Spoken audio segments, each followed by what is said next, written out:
బాగానే వర్కౌట్ చేస్తారు. వరద పరిస్థితి మీద జరుగుతున్నటువంటి సహాయ పునరావాస కార్యక్రమాల తీరుదెన్నుల మీద చర్చిస్తున్నాం. ఇప్పుడు కర్నూలులో కలెక్టరేట్ లో వ్యవసాయ శాఖ మంత్రి శ్రీ రఘువీరారెడ్డి మాట్లాడుతున్నారు. అది విందాం. ఫస్ట్ పోవాల్సినటువంటి వెహికల్ వాటర్ ట్యాంక్. సో అటువంటి ఏనుందో చూసుకొని మీరు ఇమ్మీడియట్ గా రేపటి నుంచి అది చేసుకోండి. ఎక్కడైతే నీళ్లు ఇవ్వగలుగుతారు ఇవ్వండి. నీళ్లు ఇవ్వలేని చోట సబ్బర్స్ అయినటువంటి చోట ఫైల్ చూసుకోండి. సివిల్ సప్లైస్ అదే ఎవరు who is civil supplies DM civil supplies. మీరు ఇంకా మనం ప్రతి ఇంటికి బియ్యం ఇవ్వాల్సి ఉంటుంది. అది సీఎం గారితో రేపు అనౌన్స్ చేపిస్తాము. రేపు సీఎం గారితో అనౌన్స్ చేసిన తర్వాత మేబీ రేపు కాదు కానీ మేబీ డే ఆఫ్టర్ టుమారో నుంచి వాళ్ళకి ఇవ్వాల్సి ఉంటుంది. ఏమేమి ఇవ్వాలి అనేది వాళ్ళకి డబ్బులు ఇవ్వాల్సినటువంటి, బియ్యం ఇవ్వాల్సినటువంటి, కెరోసిన్ ఇవ్వాల్సినటువంటిది. Even I'm also going to request even దాన్ని కూడా ఇప్పుడు ఇవ్వాలి అనేటువంటి కూడా రిక్వెస్ట్ చేస్తున్నాం. బట్ సబ్జెక్ట్ సీఎం గారు ఒప్పుకునేటువంటి దాన్ని బట్టి ఉంటుంది. అవన్నీ స్టాక్స్ ఉన్నాయా మీ దగ్గర? ఎందుకంటే నో ప్రాబ్లం కదా, ఈవెన్ విలేజెస్ లో కానీ ఇక్కడ కానీ. So rice is available. Kerosene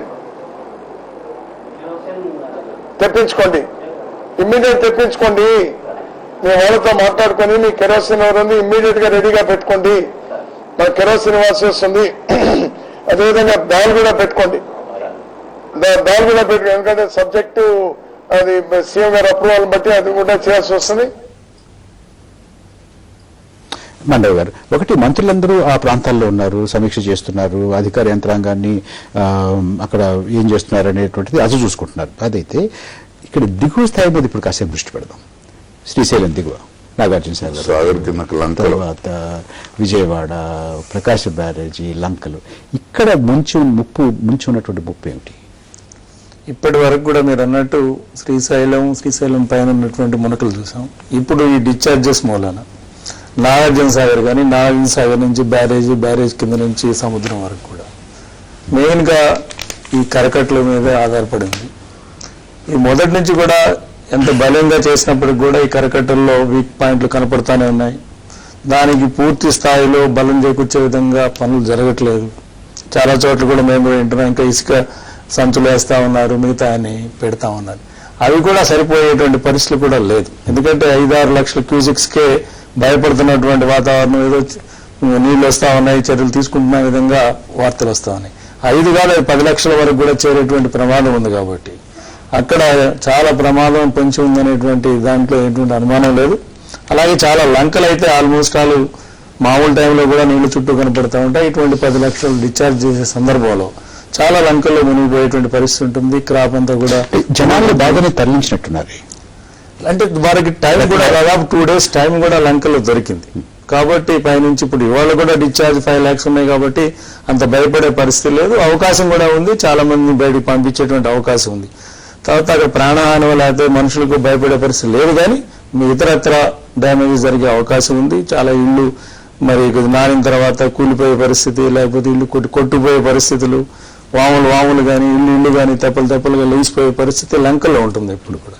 అంతేకాకుండా ఈ వాటర్ అంతా డిశ్చార్జ్ అయిపోయిన తర్వాత అక్కడ శానిటేషన్ ప్రాబ్లం వస్తుంది. చాలా వరకు కూడా ఇల్లు కూలిపోయిన తర్వాత, లేకపోతే అక్కడ ఉన్నటువంటి సందులు గొంతుల్లో నీళ్లు నిలబడి స్టాగ్నేట్ అయిన తర్వాత చాలా ప్రమాదమైన పరిస్థితి కూడా వస్తాయి.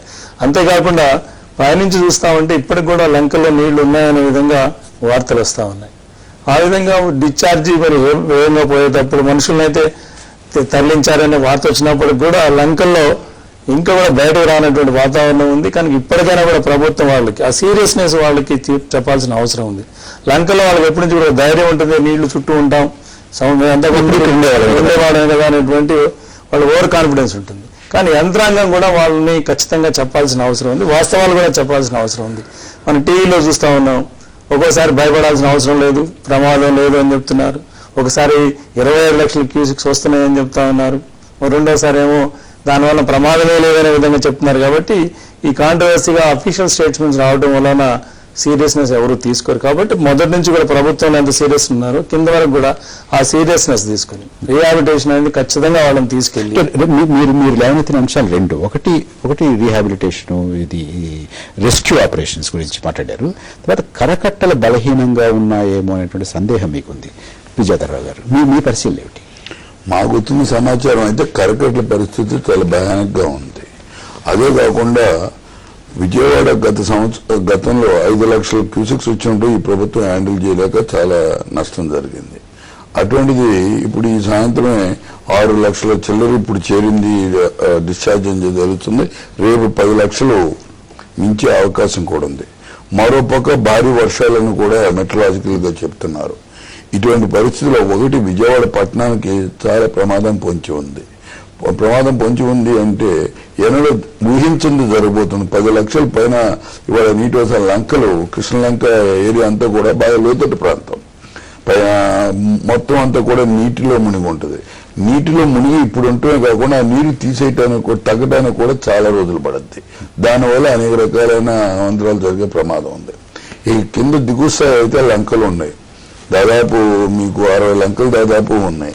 ఈ 60 లంకల్లో కూడా ఈ కాలువకట్లు ఇప్పుడు ఉదయం కూడా సీఎం గారు చెప్పడం 20,000 ఇసుక బస్తాలు మేము పెట్టామని చెప్పన్నారు. అంత పొడుగునుండే ఈ నది రెండు పక్కల కృష్ణానది ఇది కృష్ణానదికి కట్టకి 20,000 బస్తా ఇది ఏ మూల సరిపోయేది కాదు. ఇది కాకుండా కేవలం ఇసుక బస్తా ఒకటే కాదు, దాని రాయి కావాలా, మొగరాయి కావాలా, బల్లీలు కావాలా, ఇవన్నీ ఉంటే తప్ప మనం ఫ్లడ్ కంట్రోల్ చేయలేం. గోదావరి కరకట్ట మనం చూసాం ఏ విధంగా మా పశ్చిమ గోదావరి జిల్లా ఏమైనా బలహీనంగా ఉంటే ఎప్పటికప్పుడే వర్షాకాలం వచ్చిందంటే చాలు మనం ఎన్ని స్టాక్ చేసి పెట్టుకున్నాం. రైతులు కొబ్బరి తోటలు పహరా తిరిగేవాళ్ళు, ఇది పెట్టేవాళ్ళు. కానీ అది లేదు ఇవాళ. దానివల్ల ఇప్పటికైనా సరే, ఎందుకంటే ముఖ్యమంత్రి గారు నిన్న మేము కలిసినప్పుడు కూడా స్పష్టంగా చెప్పారు, క్లియర్ ఇన్స్ట్రక్షన్స్ ఇచ్చాను కలెక్టర్కి. ఒకవేళ ఎవాక్యువేట్ వాళ్ళు అంగీకరించకపోయినా రావడానికి ఈ పైన బై ఫోర్స్ అయినా రిమూవ్ చేద్దామని చెప్పి క్లియర్ ఇన్స్ట్రక్షన్స్ ఇచ్చానని చెప్పారు. కమిషనర్ కూడా స్టేట్మెంట్ ఇచ్చారు. వాళ్ళు కొంతమంది జరుగుతుంది అది మరి ఆదేశాలు ఇచ్చారో జరుగుతుందా లేదా అనేది ఇవాళ నిన్న ఇంత సాయంత్రానికి మధ్యాహ్నం 60,000 మందిని మూవ్ చేసామన్నారు. సాయంత్రం లోపు మరో 1,00,000 మందిని దాదాపు. ఒక్క క్షణం, నీటిపారుదల రంగ నిపుణులు శ్రీ హనుమంతరావు మనతో ప్రత్యక్ష ప్రసారం ద్వారా మాట్లాడడానికి అందుబాటులోకి వచ్చారు. హనుమంతరావు గారు నమస్కారం అండి. మీ అంచనా ప్రకారం ఇప్పుడు పరిస్థితి ఏమిటి? ఇప్పుడు ఈ వరద పరిస్థితి ముఖ్యంగా మనం ఎదుర్కొనేది ముంపు సమస్య అండి. ఈ డ్యాములకు కానీ, అంటే నాగార్జునసాగర్ డ్యాములకు కానీ, శ్రీశైలం డ్యామ్ కానీ తట్టుకునేటువంటి శక్తి ఉన్నది. దాంతో మనకు ప్రమాదాలు లేవు. ప్రకాశం బ్యారేజ్ కూడా ప్రమాదం లేదు. ఈ ముంపు సమస్య కర్నూలు తీవ్రంగా ఉంది. ఆ చుట్టుపక్కల గ్రామాల్లో కూడా దాదాపు 100 గ్రామాల్లో చాలా అపార నష్టము, పెద్ద ఎత్తులో ముంపు జరిగిందనమాట. చర్యలు ఒక్క క్షణం, ఇక్కడ మండే వెంకటేశ్వరరావు గారు, విజయధరరావు గారు ఇద్దరు ఉన్నారు. వీరిద్దరూ కూడా ప్రకాశం బ్యారేజీ తర్వాత ఆ దిగువన కృష్ణా ఏటి ఒడ్డు రెండు వైపులా కూడా కరకట్టలు అంత బలంగా లేవు, బలహీనంగా ఉన్నాయి, ఇబ్బంది పడేటువంటి అవకాశం ఉంది అనేటువంటి మాట అంటున్నారు.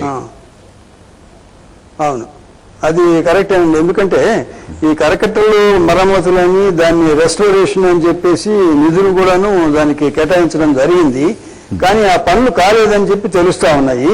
తర్వాత ఇప్పుడేమో నివారణ చర్యలు, గండి పెడితే ఏం చేయాలనే దాని మీద ప్రభుత్వం కేంద్రీకరించి ఉంది. కాబట్టి మనం దాని గురించి మనం ఇప్పుడు పర్మనెంట్ వర్క్స్, రేజింగ్ ద బండు, తర్వాత స్టెబిలైజింగ్ బండు అలాంటివి ఇప్పుడు ఏం చేయలేం. కాబట్టి ఇప్పట్లో చేసేది మనం గండి పడకుండా చూసుకునే నివారణ చర్యలకి సంసిద్ధత అన్నమాట.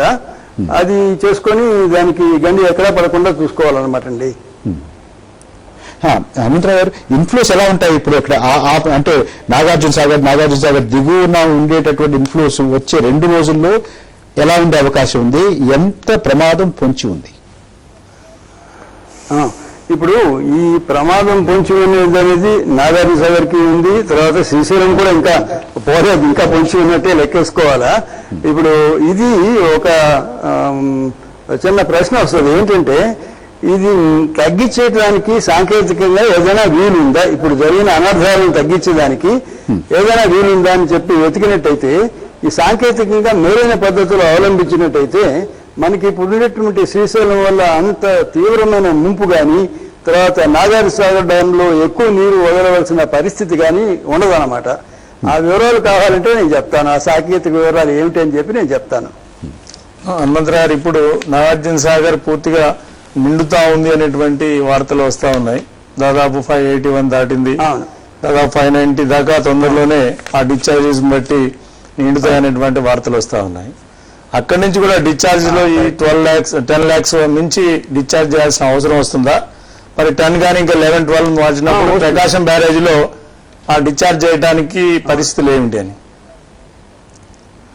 ప్రకాశం బ్యారేజీలో 10 కంటే దాటకుండా డిశ్చార్జ్ చేసేటువంటి సదుపాయాలు నాగార్జున డ్యామ్ లో చేసుకుంటే ఒక కొద్దిపాటి 590 కంటే కొద్దిపాటి నీరుకి పెరిగే అవకాశాలు ఉన్నాయి. ఎందుకంటే మనం నియంత్రిస్తున్నాం డిశ్చార్జ్ ని. అటువంటప్పుడు ఈ 590కి చేరుకున్న తర్వాత పెద్ద వరద అంటే 13 లక్షల క్యూసెక్లో 12 లక్షల క్యూసెక్లో శ్రీశైలం నుంచి వచ్చినప్పుడు ఇంకా దాన్ని నిర్వహించుకునే సామర్థ్యం అంటే స్టోరేజ్ స్పేస్ లేదు కాబట్టి ఆ వచ్చిన నీటిని ఏమిటంటే 10 లక్షల దాకా కిందికి వదలాల్సి వస్తుంది. కాబట్టి అప్పుడు ఆ నీటి మట్టం కొంచెం పెరిగే అవకాశం ఉంది శ్రీశైలంలో, నాగార్జున సాగర్లో. అంటే ఇప్పుడు శ్రీశైలంలో పెరిగినట్టుగా ఇక్కడ కూడా పెరిగే అవకాశాలు ఉంటాయన్నమాట. ప్రకాశం బ్యారేజ్ కి ఏమన్నా ఇబ్బంది ఉంటుందా, లేకపోతే ఆ లెవెల్లో మనం దాదాపు ఇక్కడ కూడా 10-11 లక్షల పైన డిశ్చార్జ్ చేస్తున్నప్పుడు కరకట్ల కానీ లేకపోతే అక్కడ లంకలకి ఇంకేమన్నా అదికేమన్నా ఇబ్బంది వస్తుందా? ఇబ్బంది తీవ్రంగా వస్తుందండి. ఎందుకంటే దీన్ని డిశ్చార్జ్ కెపాసిటీ 11.9 లక్షల క్యూసెక్లు బ్యారేజ్కి ఉన్నదనమాట. అంటే దాదాపు 12 లక్షల క్యూసెక్లు అనుకున్నాము. ఆ 12 లక్షల క్యూసెక్లు కానీ వదిలినట్టయితే బ్యారేజ్లో, ఎందుకంటే బ్యారేజ్లో నిల్వ చేసే సామర్థ్యం లేదు కాబట్టి అది ఒకవేళ 13 లక్షలు 12 లక్షలు కానీ నాగార్జున సాగర్ నుంచి వచ్చినట్టయితే అది విధిగా కిందికి బ్యారేజ్ నుంచి వదలాల్సి వస్తుంది. అలాంటప్పుడు ఇప్పుడు ఈ కరకట్టలు ఇవన్నీ కూడాను దానికి తట్టుకుంటాయా అనేది పెద్ద అనుమానం అన్నమాట.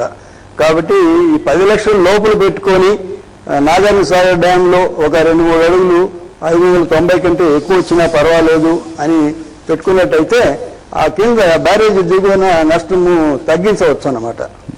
హనుమంతరావు గారు దయచేసి లైవ్ లో కొనసాగండి, మీరు చర్చలో కొనసాగండి దయచేసి. విద్యాధరరావు గారు, ఇప్పుడు మొత్తం జరుగుతున్నటువంటి పనులు ఒకసారి మనం సమీక్ష చేసుకున్నాం. అయితే ఇది జరగాల్సింది ఎగువన దిగువన ప్రభుత్వం ఎక్కడ దృష్టి పెట్టాలి? తక్షణం ప్రభుత్వం యొక్క కర్తవ్యం ఏమిటి?